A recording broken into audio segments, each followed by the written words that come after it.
Good afternoon, ladies and gentlemen. On behalf of Dr. Sharifa Hendricks, the head of counseling and career development in the KwaZulu-Natal region, who unfortunately could not join us today, I welcome you all to this year's job readiness program.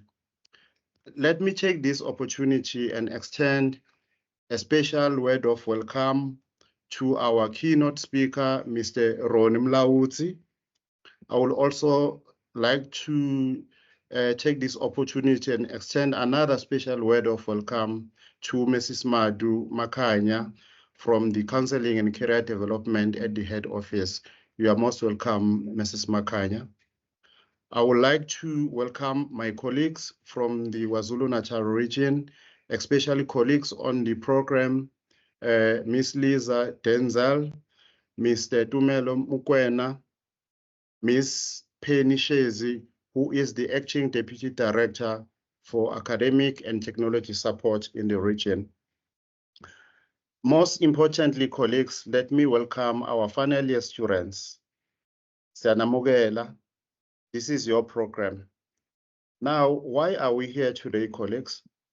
Well, ladies and gentlemen, we are here today because counseling and career development in the KwaZulu-Natal region, in collaboration with the Directorate Counseling and Career Development, would like to deliver a career talk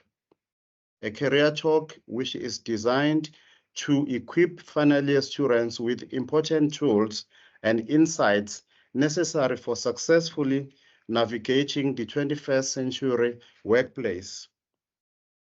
In today's dynamic job market, staying ahead of the curve and mastering the art of securing meaningful employment is a prerequisite.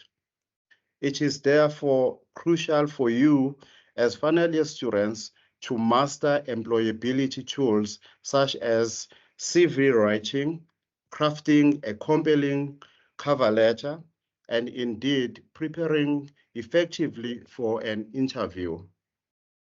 This year's themes, preparing for the 21st century workplace, practical methods and insights into an effective job session. That is the theme for this year. Now, let me move to something else. When you prepare your CV and you apply for a job, remember that you will be representing the Unisa brand. When you are invited for an interview, remember that you will be representing the Unisa brand. When you get employed, remember that you will be representing the Unisa brand. Anything you do at your new workplace, remember that you'll be representing the Unisa brand. This is because by default, all Unisa students and alumni are Unisa brand ambassadors. I therefore plead with you to represent Unisa well, with pride, and in a positive light. Ladies and gentlemen, with those few words, colleagues, final year students, you are mostly warmly welcome to this year's job readiness program. Thank you very much, Program Director. Back to you. Thanks, Mr. Seme.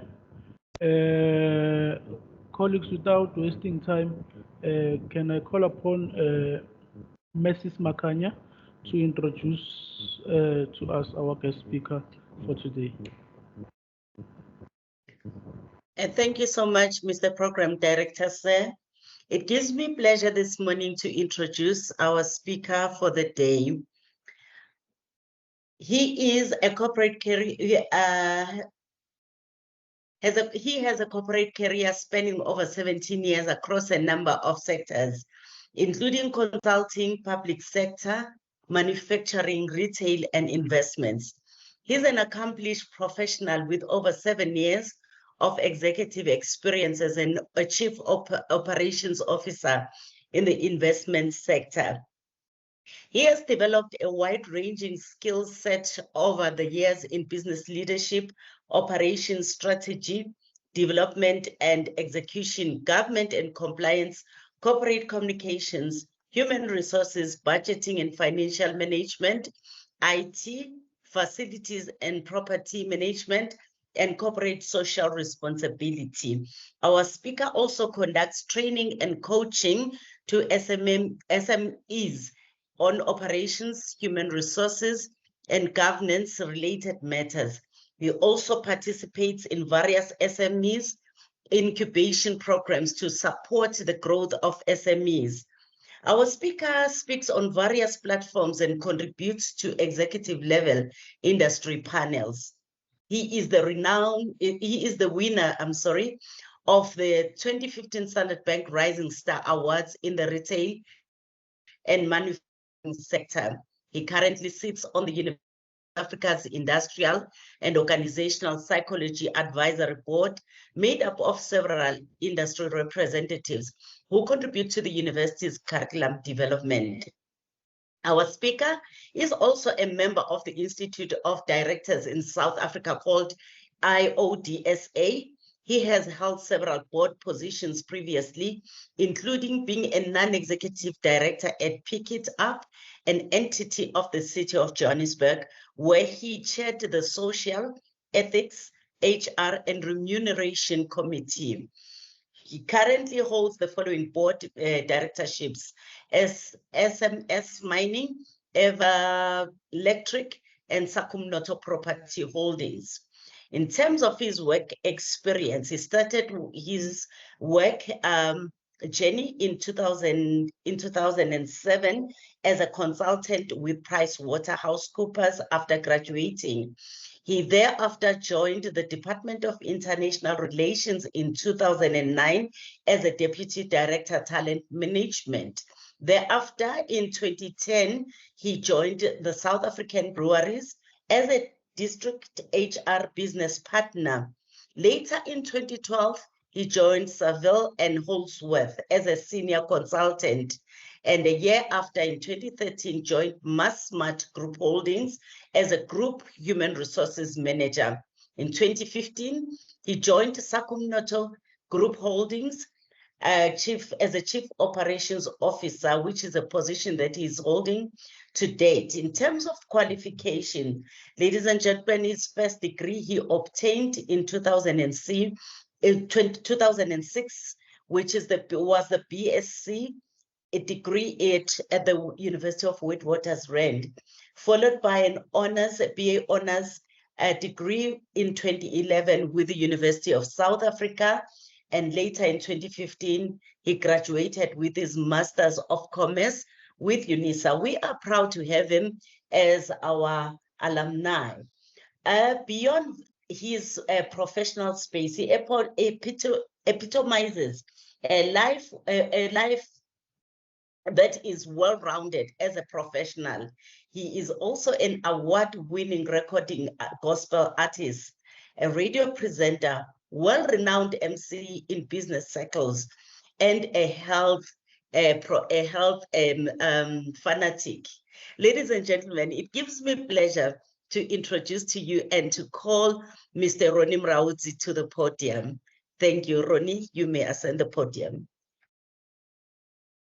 Thank you very much, Mrs. Makanya, and to the Unisa colleagues and community. Thank you very much for having me again. I hope that my mic is clear. Maybe I can just get a confirmation from someone. Yes, it is, Ronnie. Okay, thank you very much.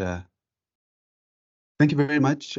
It's wonderful again to be back on this platform. I don't take it for granted. And Unisa is home, as Mrs. Makanya has said. Again, I think that bio is too long. I think we need to cut it down to 3 sentences. Acknowledging God, you know, my parents and Unisa, and then we'll be good to go. If there's any questions or any hands, I won't be able to see them whilst I'm in full presentation mode. But I imagine we'll take a Q&A at the end and then take things from there. I'm particularly very, very excited to present on this topic. In fact, my master's dissertation was on career management. And so anything career related really is a passion of mine. And I'm very keen to share some of the findings that are there in literature, but also how as corporates we are how we are approaching talent management, as well as recruitment and seeking for skills in the market. And because I think that's essentially how then students, whether in first year, I think the sooner the better, or in final year, can start to prepare themselves appropriately to engage with the world of work. It's always very good to start with just observing some job market trends globally, as well as within our own country, because they give us quite good context in terms of how we respond as individuals to the job market and to the various conditions that are currently at play within the job market. We also get to understand where the demand is versus supply of various skills, which is quite important as well. If in first year or second year, you still at least have a chance to adjust your majors to line up with what employers out in the market are looking for.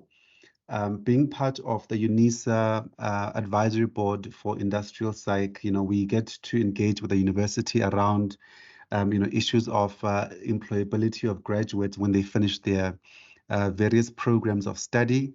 And so that's quite helpful in assisting universities which are on the supply side to match the demand that employers are actually looking for in the market. At the moment, we see quite a big gap between that supply and demand analysis. And so it's quite important for us to have these kind of engagements or sessions so that we can bring it closer to the student and academic communities, and they also get a sense of what's happening in the job market. Understanding the job market trends helps us with our own employability self-assessment, because you get a better sense of, am I acquiring the right skills to engage the job market positively or not? And what do I need to do when there's still time before I graduate to align those two interests? And of course, it informs our job search. We need to know which areas in the economy are active and actively recruiting for talent, and how do we prepare and ready ourselves for that. So that's really the importance of understanding some of the current job market trends that we see.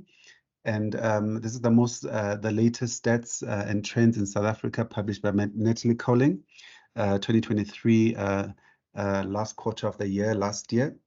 What we find is that around 4 million people are working predominantly in the community and social services sector in South Africa. It's not a very good indicator, this one, as much as it shows that probably social sciences or people in those kind of fields are the most employed, as of October the 6th last year. It also indicates a primary issue in our economy where social services are leading instead of the industrialized sectors, which have got a higher capacity to create employment. We know that 30% of the labor force is unemployed, or people that are able to work are unemployed. We are a highly unequal society and continue to be, with a score of 63 out of 100, which also is an indicator of what's happening in the microeconomic space. As you can see there, the industrial sectors are coming after community and social services, which should not be the case. Trade sectors coming after that, finance, manufacturing, households, and then transport and agriculture. All the utilities and mining, construction, as you can see, dwindling towards the bottom there. We also know that more men are employed in South Africa than females. Again, one of those statistics that will affect you in the job search, because all of us as employers have got this challenge of finding competent, talented Black women in particular. And so if you're a Black male or a male of any other race, you must know that you're competing with women, because we do need a higher representation of women across the board in our economy. We also know that around 37% of Black people are unemployed, and we are the majority in the country. Youth, 61%, which is very, very high, ages between 15 and 24. But the potential of the market there, providing a salary or an average salary monthly of about 26,000 rands. And we all know that job seekers are highly concentrated in the province of Gauteng as the main economic hub. And so the competition here being very, very, very high. So what is the outlook in South Africa in terms of hiring? We saw that there were some growth or activity or increased recruitment activity in some sectors year on year, a 3% increase compared to 2022. And these particular sectors, it's business and management, medical and health, and also building and construction, which just goes to show that these are the areas in the economy that are seeming to be quite highly active. And so if you're in a field of study that relates to any of these three, you should be well, within your way to finding employment after your studies. We still see quite a bit of activity in the IT space, as well as marketing and office administration and support. Other, market trends to observe is that there are some sectorial variations which we've spoken about. So if you're in the field of business and management, medical and health, building and construction sectors, you're most likely going to see a lot more vacancies popping up as you engage on your job search. Interestingly, is that there's this new sector of jobs which we call the green energy jobs, and the demand for these obviously increasing over the last 3 years, especially since post-COVID. But also all of us know that we are trying to decarbonize the world and decrease our carbon footprint across all sectors. And so these jobs that are called green energy jobs are coming up as a result of that, and will and quite a number of them are engineering sector related, but nonetheless, that's one of the areas in the economy that is starting to show some growth that's booming. In demand, green energy roles. These are the typical roles in the green energy sector, including design engineers for solar electrical engineers, technical engineers in renewable energy, and related fields. Obviously, high demand in here, which is just reflecting the growth focus in the renewable energy sector. Again, marketing also in demand, and professionals, of course, vary in terms of region around here. Gauteng experienced the highest growth between 2021 and 2022, with the Eastern Cape seeing some decline in demand for marketing skills. The Western Cape growth was observed mostly in that 2021-2022 reporting period, and there was a decline there in August of the same year. With business and management, demand for business and management professionals has increased in Gauteng for the same period, remaining steady up until August of 2022.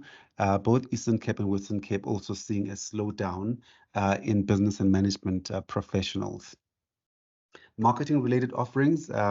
In terms of salary offerings, it seems like the top in-demand skills such as mechanical engineering, process engineering, and draftsmen, have shown an increase in what the market is offering in terms of salaries. But the most in-demand roles that we're seeing in the market now is, in terms of these green energy jobs, industrial engineering, plant engineers, electrical engineers, and related sectors. This is just an emphasis of what you're talking about in the previous slide. The second thing I thought we can talk about now is, what are the key elements of an effective job search? Now that we know how the market conditions look like and what the landscape looks like for job seekers, what do job seekers need to have in order for them to engage the job market effectively? So I thought we will spend some time just, talking about planning. And I think sometimes because we've tried so many knocking on so many doors, applying for so many roles, and nothing gets back to us, this part of the process tends to start to suffer. And as job seekers, we don't engage with this as intently as we should. But the job search process has to be an intentional process, colleagues. And I think someone said, looking for a job is in itself a job. And so you have to allocate time and resources towards the process. The first thing that I think is quite important here is having a strategy and planning how you're going to engage the job market. And part of that is that you need resources to do that. Firstly, your own personal career resources like your CV, your motivation letter, your cover letter, but you also need time. As I indicated, that looking for a job can be a time-consuming exercise, and therefore, if you're employed or if you're studying, you need to make sure that there is time created in your diary for the job search process. Things like internet, everything is digital now, and so it's important that you have connectivity. Which networks, your personal networks or your third-party networks, can you access in order for them to open up opportunities for you? And you quite simply need money as well. You might need money to travel for interviews and all those things going up and down during the job search process.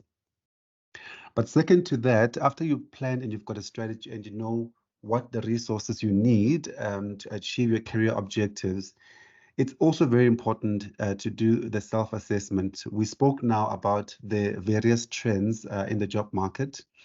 That input or that information is equally as important when you do your self-assessment, because it's going to then start to clarify for you the type of career opportunity or opportunities you should be looking at. Not a lot of people are in those green jobs as a new sector that's rising up, and so perhaps that is something that opens up for you as an opportunity that is in demand in the job market, and potentially where there aren't as many skilled people, which then reduces your competition to accessing those opportunities career-wise.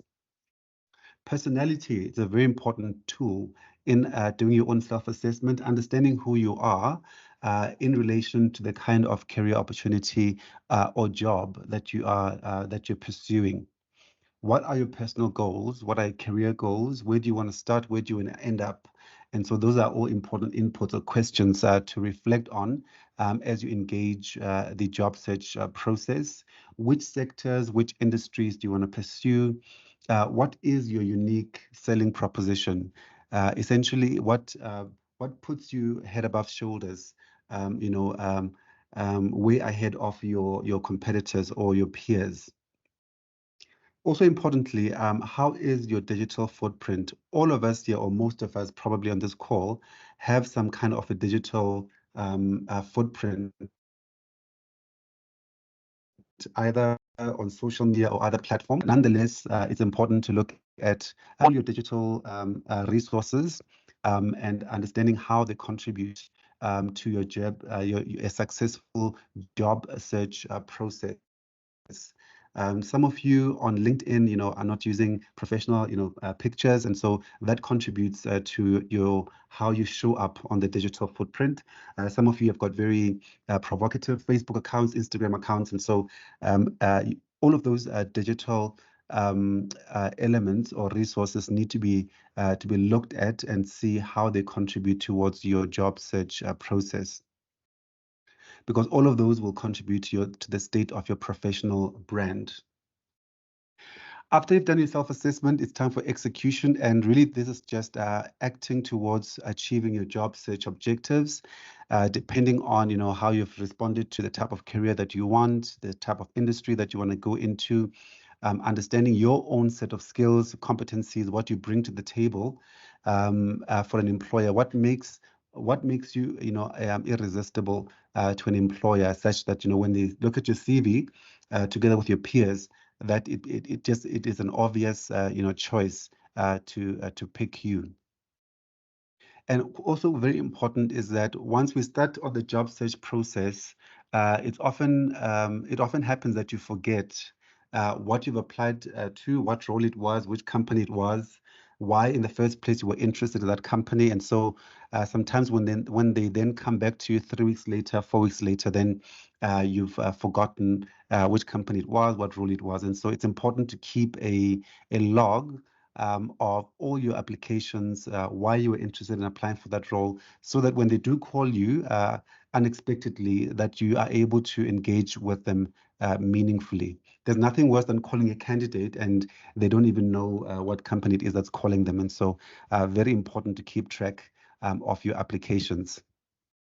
Once you've started engaging the job search process, you obviously have to, this is not a linear process. You're going to have to be going back and forwards in this process and reviewing, is my job search strategy working? What refinements do I need to put in place to proceed successfully? What kind of feedback am I getting from employers as I'm applying for different roles?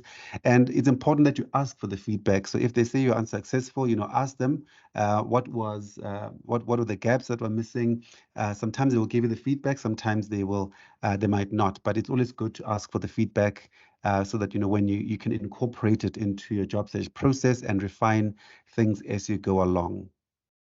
Also understanding which platforms have I exhausted completely, which new platforms do I need to consider for my job search process, and who else in my network can help me look for a job. Now let's talk about the CV, or the resume, as some of you would call it. It's your primary tool, essentially, in the job search process.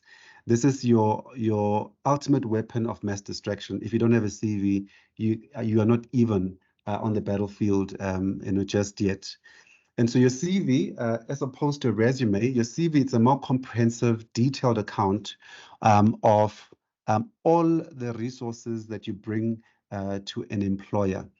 Your personal characteristics, your work experience, your qualifications, your competencies and skills, references that you might have to back up the work you've done, career highlights, all of those things form part of your curriculum vitae, which are very, very important.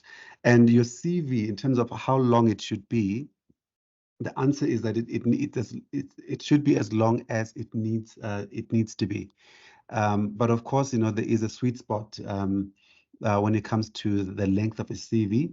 Anything more than that starts to become very onerous on recruiters. You must always remember that recruiters are not dealing with just your CV alone. They're dealing with thousands and thousands of other applicants who are vying for the same opportunity. And so the length of your CV needs to talk squarely to the role that you've applied for. And we'll expand on that. A resume is more like a bio. It's a summary, usually a page, at most 2 pages long. It's not supposed to give a recruiter, a comprehensive sense of who you are and what you bring to the table. And so usually resumes, we will use them to summate someone's achievements and their accomplishments professionally without, going to the details.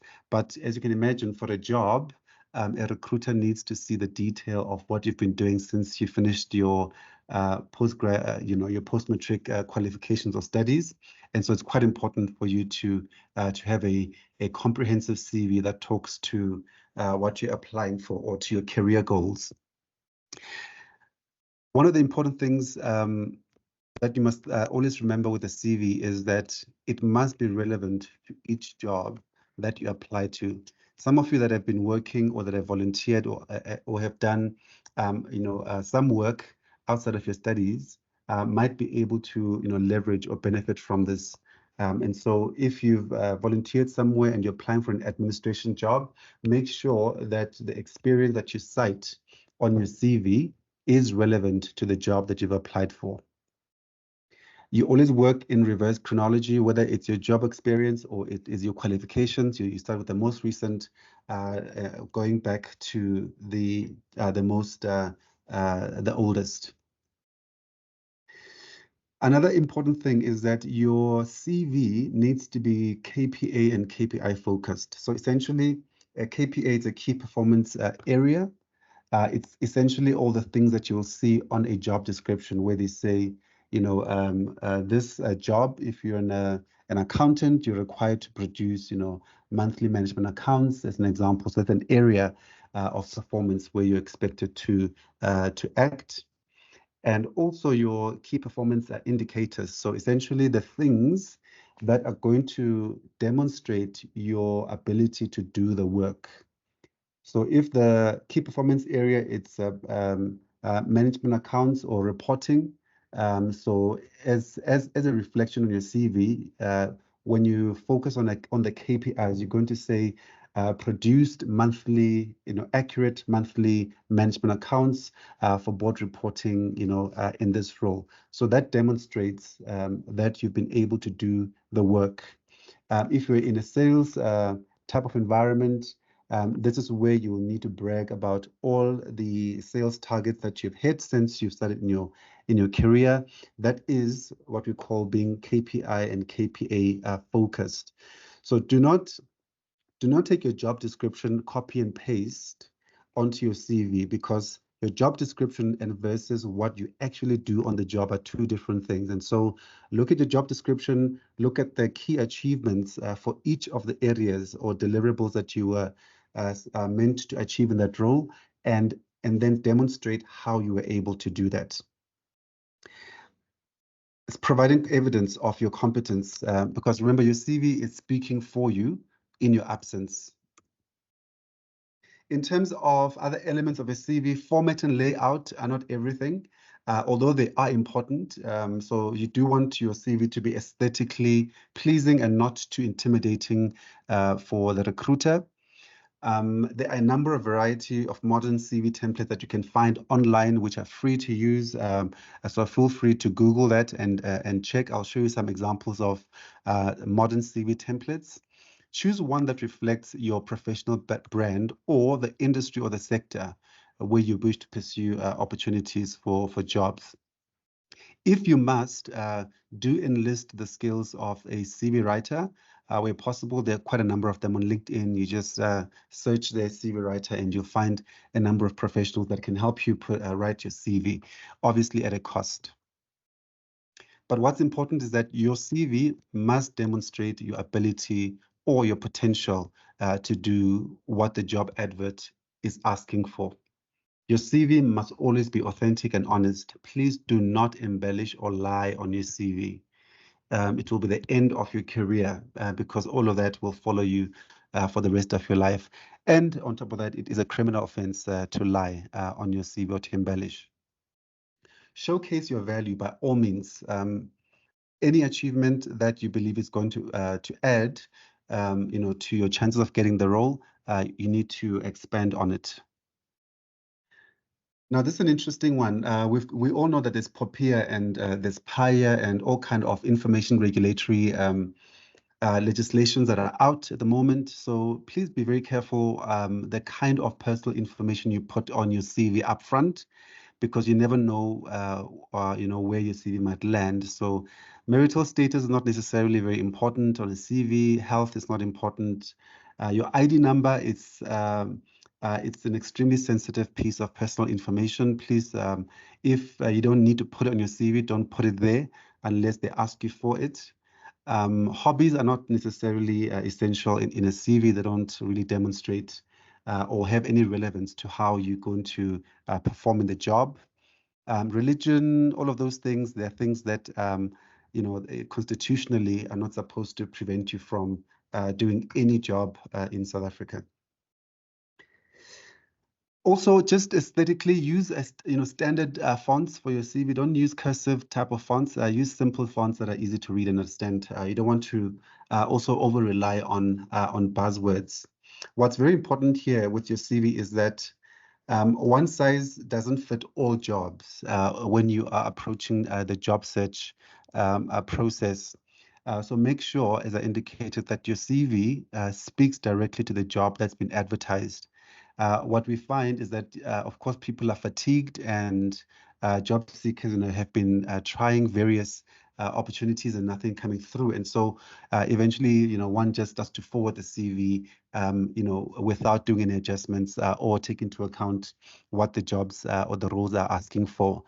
You will not win if you send a blanket, you know, email. Also, you know, I've seen what job seekers do now. Also, if there's a mailing list that goes out, you know, job seekers just reply to all and attach their CV, and that's quite unprofessional. You're not going to win that way. If you've got a CV that looks something like this on the right, please, you definitely need to explore using a more modern CV template. As I indicated, some of these are non-essential information. So your marital status has got nothing to do with the inherent requirements of the job. It would be very, very a few instances where that would be applicable and very rare. Religion, all of those things have got really no bearing on your ability to do a job. Some modern CV templates to look at. These you can find online, and you'll see that some of them, you know, have got a place for a picture.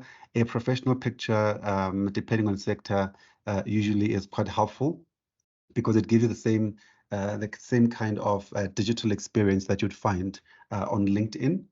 Just make sure you use a proper professional picture. That is not too big, otherwise your CV will end up being you know, more than 3 megabytes and might not be able to go pass through some of those servers. Another different type of modern CV template you can also consider, and these are just examples, so you can do your own research on Google, and there are many templates that you can use for free. Just a few other, you know, CV tips as we head towards wrapping up. I saw that there were some pre-arranged questions that I think came with the registration for the session today, and so I've tried to respond to some of those questions in the presentation. And so how should we look at work experience and graduates? So there's a question around, you know, how should I get work experience if I'm a graduate and I'm looking for work, so that I can have the work experience, so that chicken and egg type of you know, argument. But I think what we can probably encourage students to do is, whilst you study, get involved in, you know, campus leadership, get involved in community leadership. All of those things add towards your you know, your value proposition when you come into the workplace. Volunteer in a corporate or an NGO that aligns with what you're studying. Teach, tutor, you know, do something in the community, and you'll be able to reflect that as part of the experience that you have gathered over and above your qualifications. Another question usually is, am I overqualified? Probably not, but there are, I think, some considerations that we need to just you know, glance over, because how qualified you need to be depends on the field of study and the type of career that you're wishing to pursue. And that's why planning is very, very important. Assess what is required at entry level in your field. And after your first qualification, the best thing that you want to do is quickly get into the work environment to gain experience at entry level, and then study you know, part-time to do your postgraduate studies. What I can say is, do not just blindly do or pursue postgraduate studies without understanding what the job requirements are in your field. Postgrad is very important. In some fields, it's essential. You can't get into other fields without it. But there are areas where you can get into employment without postgraduate. And so I think doing that assessment, understanding what it is quite important. This one I'll glance through quite quickly. The motivation letter. This, again, it's one of those very important tools or career resources that you should work on quite well.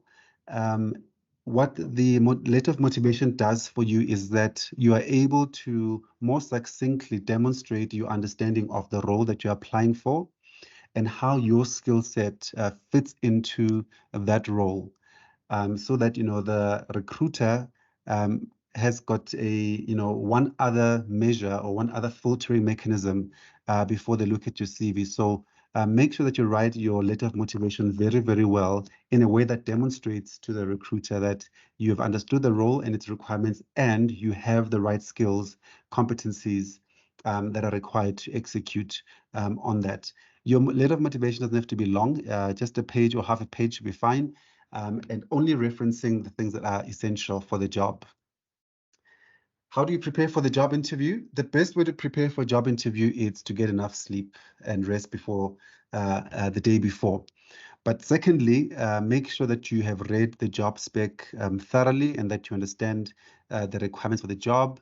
Prepare examples that demonstrate your ability to do the work that has been outlined, because whichever mechanism or whichever method they're using to interview you, it's going to be trying to extract from you whether or not you understand the role or whether or not you can demonstrate your ability using real life examples. So not theory of what you think should get done, but examples of what you should have done, that should be done.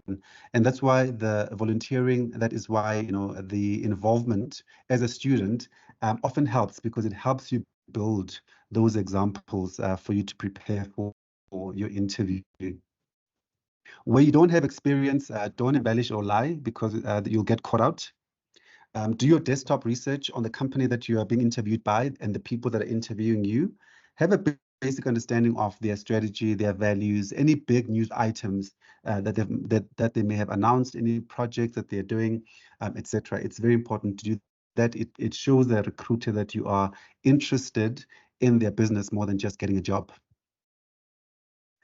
You can use online resources like LinkedIn, the company website, to find out more information about the company that's interviewing you, and also prepare for any eventuality. Sometimes it could be a one-on-one interview.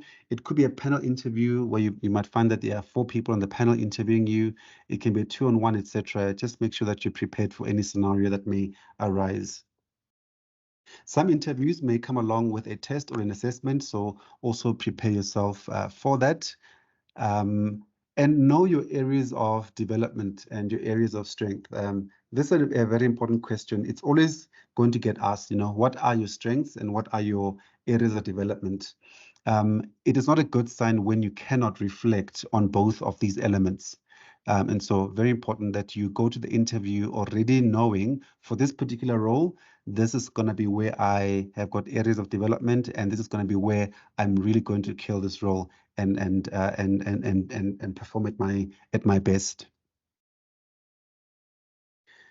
I think towards the end, I just wanted to remind all of you that at the end of the day, ultimately, all of you are a brand. As you approach the market, you're approaching the market as a brand. And so it's important that you understand what your brand is, your brand value proposition is. It's important that it can open up new opportunities for you, promotion, learning, opportunities, mentorship, and many other things of that nature. And so it's quite important for you to realize that, as you approach the job market, you are a brand. If your CV says you are a results-driven person or a results-driven accountant, you need to ask yourself the question, where is this demonstrated in my CV in terms of those KPIs and KPAs? What are the qualifications I have or certificates that I have? What achievements will demonstrate that I am a results-driven, accountant or professional or lawyer, whatever the field is. And so make sure that you build a good and a strong and a positive brand image of yourself.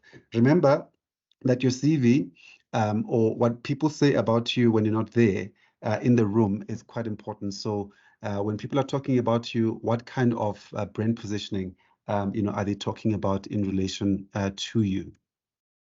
I'm going to skip all of these ones and just come to the last slide. The last way, I think, to access job opportunities, especially as a graduate, graduate development programs are very, very important. Most companies in most sectors have a graduate development program. These days, they do engage campuses as well, online through the virtual graduate fairs. But in most cases, companies will come on campus during the graduate fairs to talk about what they've got in store for graduates. Their programs usually would last from about a year to 24 months. Most of them are management recruitment programs or trainee programs into supervisory junior management roles, and therefore fast-tracking young graduates into leadership roles as part of succession planning or other HR initiative in those organizations. And so it's important for us to understand, which organizations run graduate programs. These are very good and useful because you get to learn and you also get to study and you also get on-the-job practical experience. Ordinarily, you would have a process like this where you start with an online CV submission. I think most companies now would not accept CVs in hard copy. They would be mostly online. All the way until induction. And for graduate programs, mostly they're going to do psychometric assessments, sometimes online and sometimes on-site. And so those are not to be afraid of, but they're a way to assess usually personality assessment and some abilities which might be related to the job, such as numerical, verbal, or technical abilities. For those that are being earmarked for junior supervisory or junior management roles, you may be required to do something like a simulation as well, an in-basket, a role play, etc. And so what are employers looking for in the market? Problem solvers, people that are enterprising, people that are analytical, people that can present information and analyze information, ethical and responsible behavior. We saw that the green economy is growing quite significantly, and people that can learn for a lifetime and that have got goal-directed behaviors. And so most employers will use a number of strategies to reach talent. Usually the in-house careers portal where you can load your CV is available. Online job boards, LinkedIn, Peanut, Career Junction, you name them. And sometimes headhunters are used for especially your senior to executive level positions. Word of mouth also very important, and we'll close with just a reflection on what word of mouth could also mean for you as a job seeker, because word of mouth usually talks to that hidden what they call the hidden job market. And so the hidden job market, very important, because this is where the company will make known opportunities for employment with no advert. Usually employees in the company or friends of people that work in the company will know about it, tell their friends and their networks about it. And then they use some kind of employee referral methodology to also incentivize staff for bringing in good talent to the company. Usually the theory here is that talent also knows other talent. And so that's why they would use word of mouth and the internal employees to send word that there are roles available. And so recruiter peer referrals also. So, as an HR executive, I would, engage my network of recruiters and say, look, guys, I'm looking for a person like this. Is there someone quickly in your circle that you would know? And sometimes if there's a role that we're looking to recruit for confidentially without having to put an advert out, we'll also use this approach. And in most cases, internal candidates are looked at first before we look at external candidates. And so that's how the hidden job market works. And I thought that was quite a nice term that Unisa has coined there. So thanks, Mrs. Makai and the team there. And lastly, accessing that hidden job market means you have to keep close to important networks, your professional networks and your personal networks. Subscribe to professional bodies in your field of study. Attend industry events, attend graduate fairs, attend conferences and trade shows, meet people, volunteer, find a mentor, and as soon as opportunities become available, you would be at the right place at the right time and you'll be able to access them. Thank you very much. I know that took a bit longer than I expected, but hopefully we can have an engagement now and deal with any outstanding questions.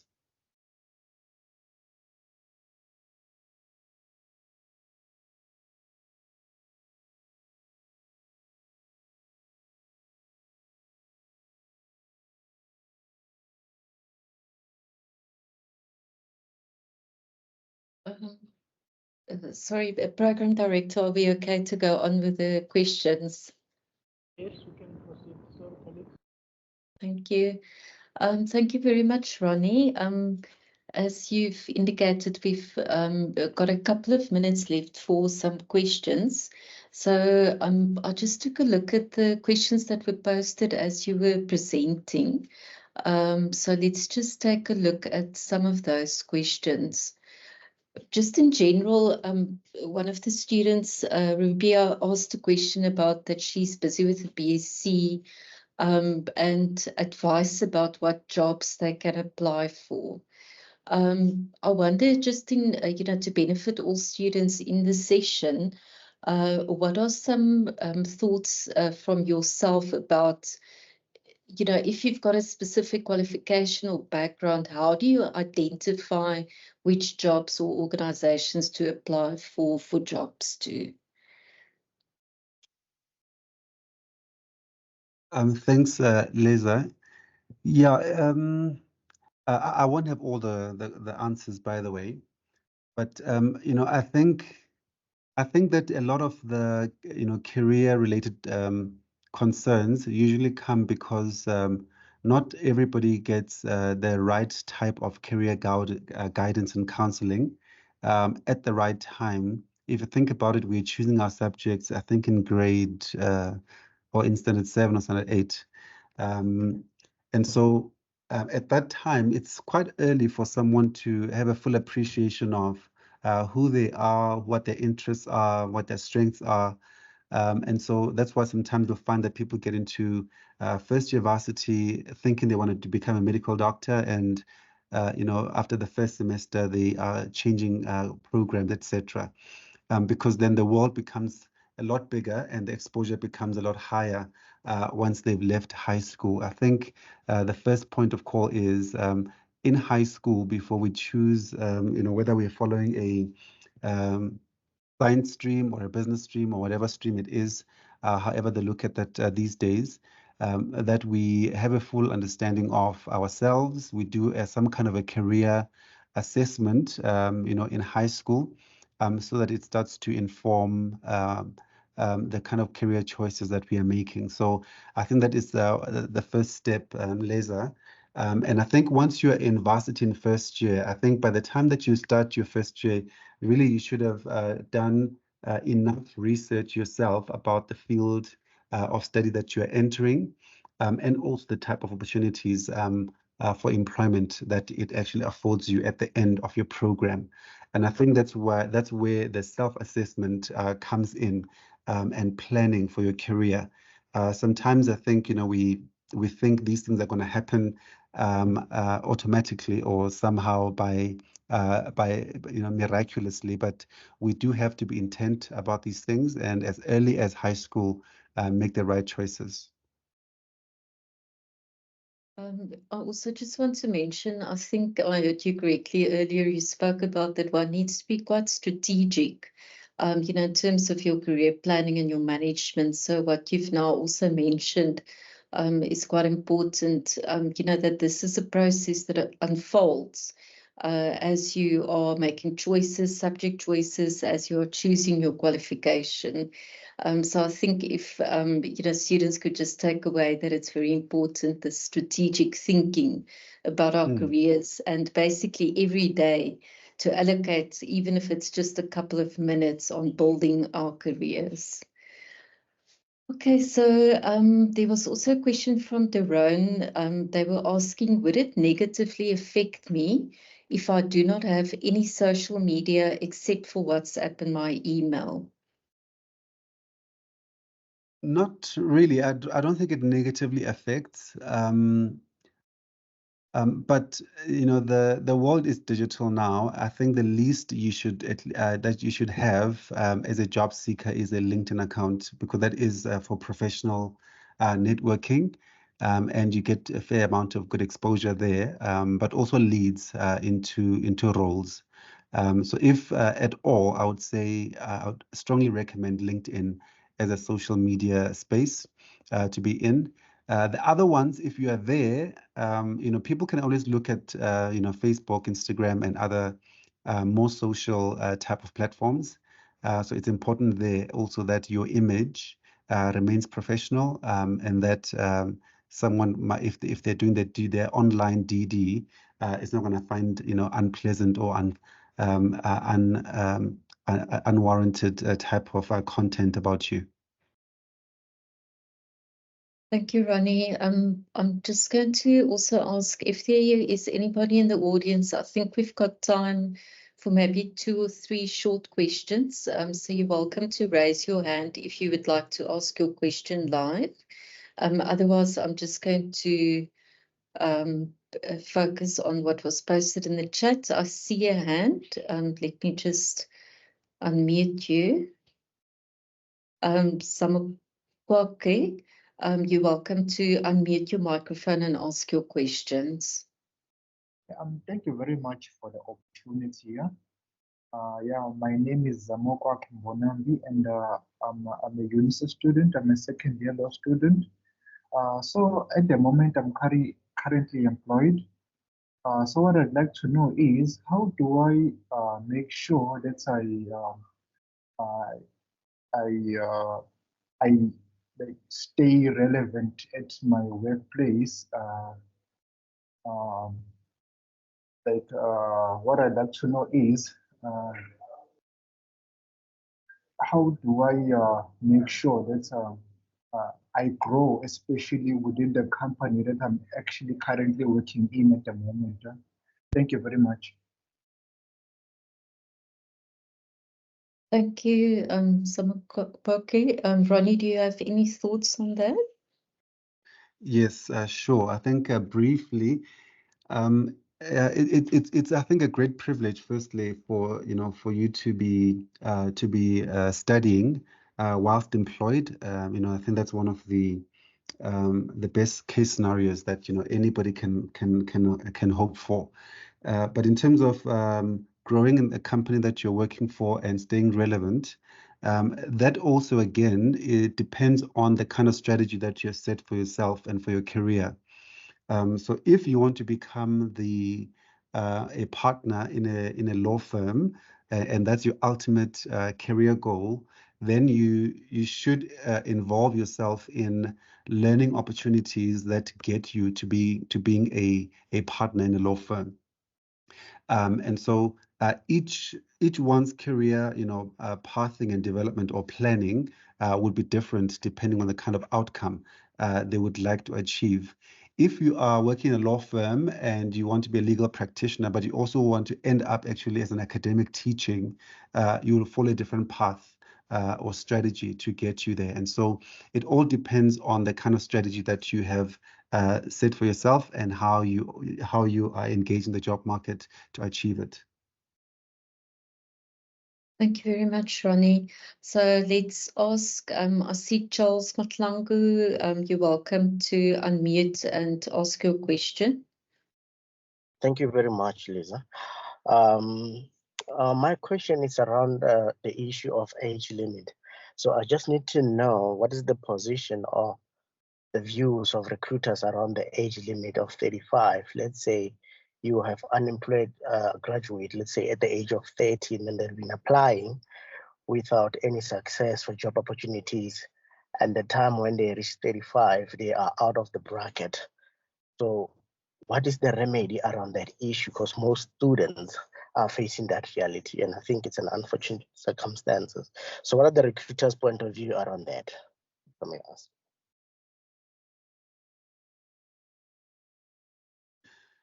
Yeah, thank you for that question. It's quite a tragic one, and I agree with you that it's unfortunate as well. I think you've got a number of constraints in the job market at the moment. You've got recruiters trying to to make all kind of quotas that government has put in place for us. In terms of BEE, we have got legislated, quotas for Black females, coloreds, Indians, underrepresented nationalities, in the place of work. So you've also got, underrepresentation of young people or youth, and so I think there's quite a number of dynamics that recruiters and companies are going through in trying to meet the legislative requirements for each sector. And so sometimes you'll find that there aren't enough placements for youth. As I indicated, there are about 61% of unemployed young people, or people that can work, that have got qualifications but are unable to find employment. And so it's quite a high,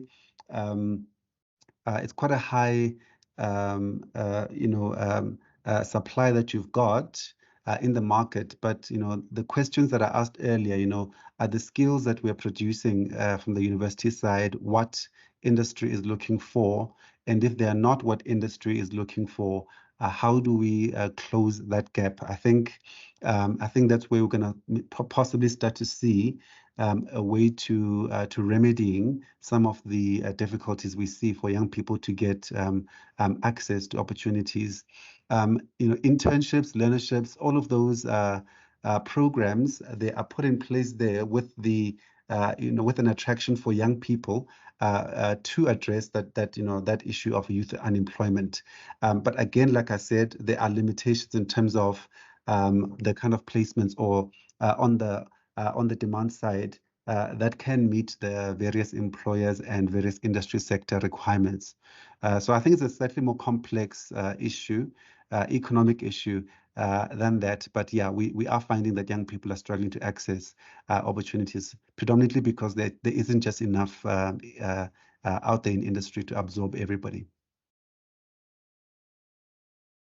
Thank you very much, Ronnie. I'm going to give another 2 people a chance to ask their questions live, so that we can just end the session off. I want to promise you that this is not the last time that you will get to meet any of us on the platform. We do have further events scheduled throughout the year, and the student counsellors are also available for you to have individual chats with. So I will also share our contact info. Could I please ask, is it Gerard Pretzi? You can unmute your mic and ask your question. Thank you so much, and thank you for the informative, very, very informative session. I'm soon to be 23-year-old, and I'm studying archives and records management. I'm doing a higher certificate. So it's become apparent to me that I really don't want to be in this position where I'm studying this qualification, because I'm unsure of the prospects, especially job prospects. I understand that businesses can't function without records, and they can't function without people actually managing those records. However, with the current change of things, as was said, we have the Poppy Act, you have all of these different kind of legislations where it's becoming harder for young people to find employment. And you get older individuals, because of the cost of living, you get older individuals who are working well beyond their retirement age. So it becomes worse, where now the situation gets perpetuated in a sense. So I would like to go into law, but I can't, because I'm currently studying I'm currently funded by the government. So I'm not sure if I'll be able to switch to do law, because I do feel that there is a passion for me in law.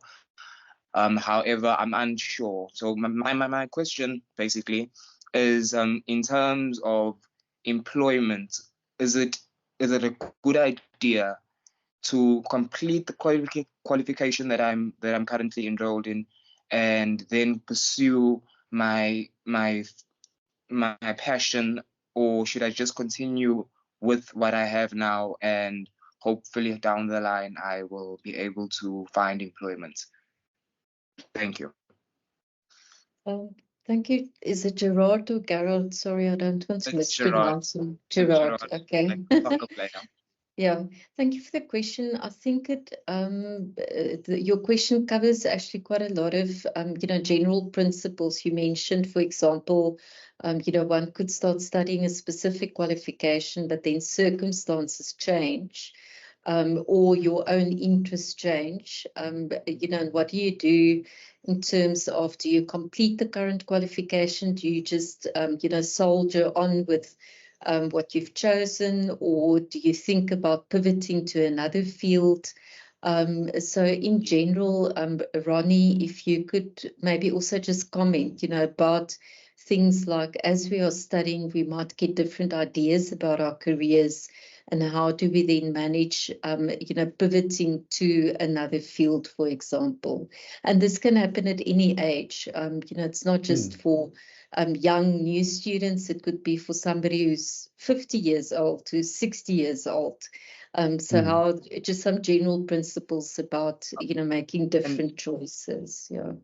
And if I may, I'm sorry to interject, but if I may add, I do also have intentions of working internationally. So I'm not sure if South African law, I'm not sure if there's like a course or something where you can study that and be able to work abroad. I know there are some countries which have laws that are in some kind of way aligned with the constitution in South Africa. I think the closest one being New Zealand.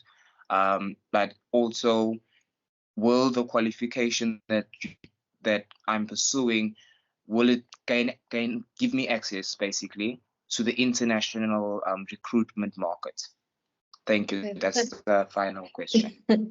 Thanks, Gerard. Again, I'm going to ask Ronnie just to focus on kind of like general, you know, that I summarized for him.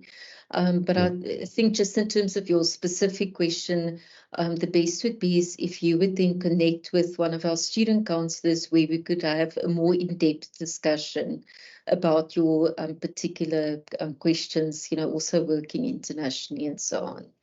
So please take a look at the contact details that I'll be sharing with you, and then take it from there. Thanks.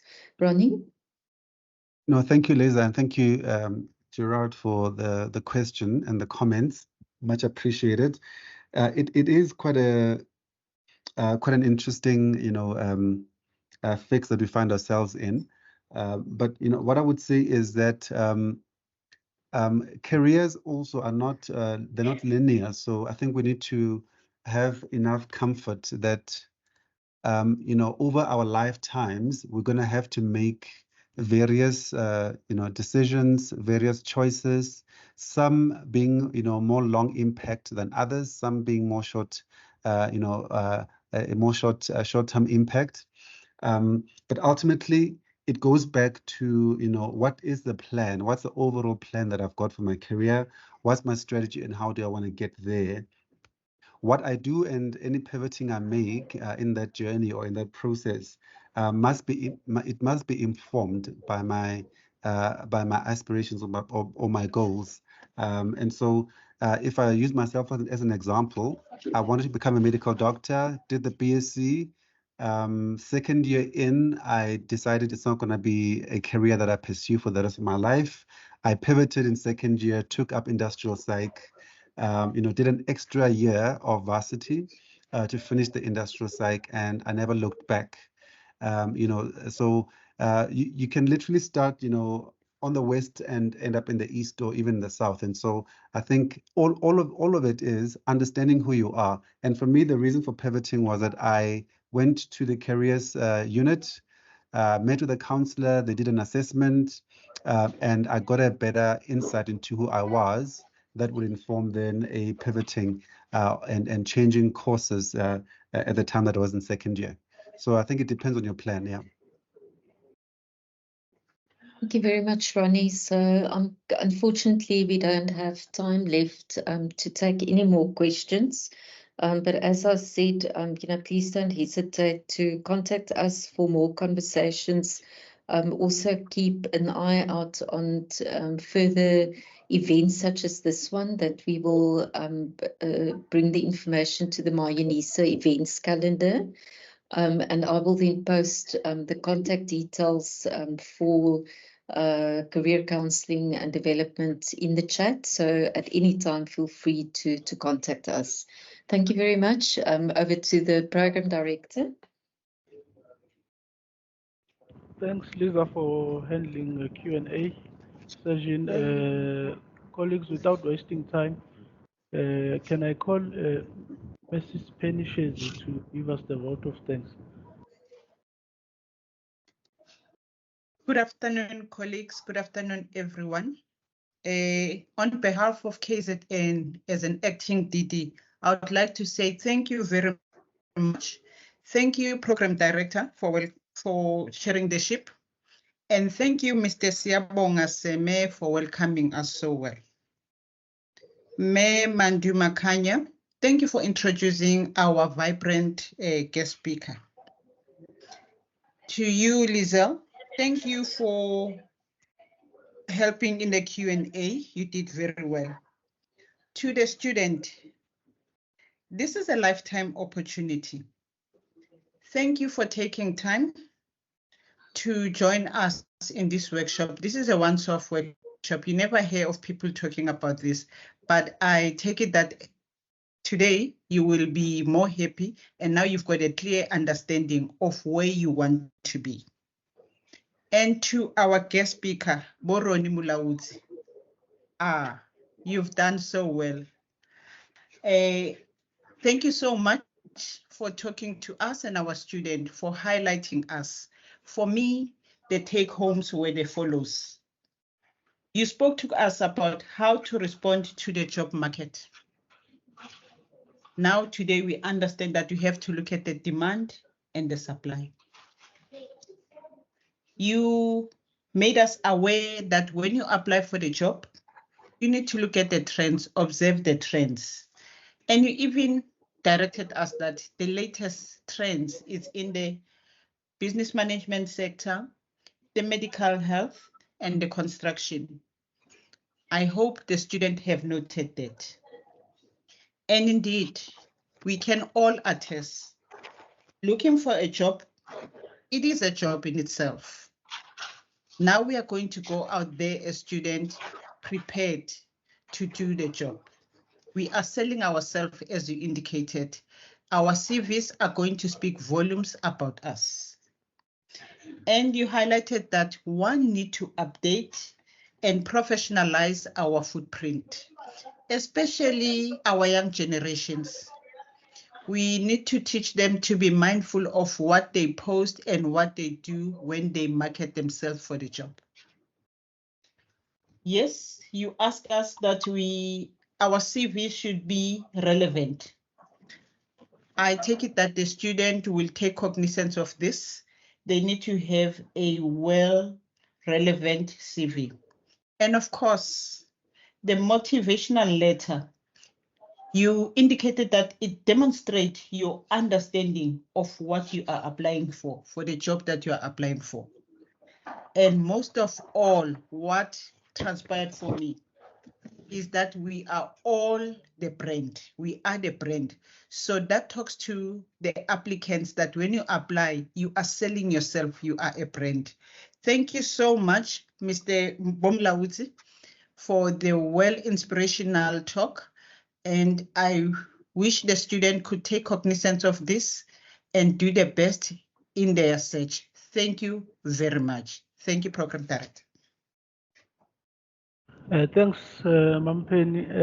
Students, thanks for your attendance and thanks to our guest speakers as well. We have come to the end of our program. Thank you very much.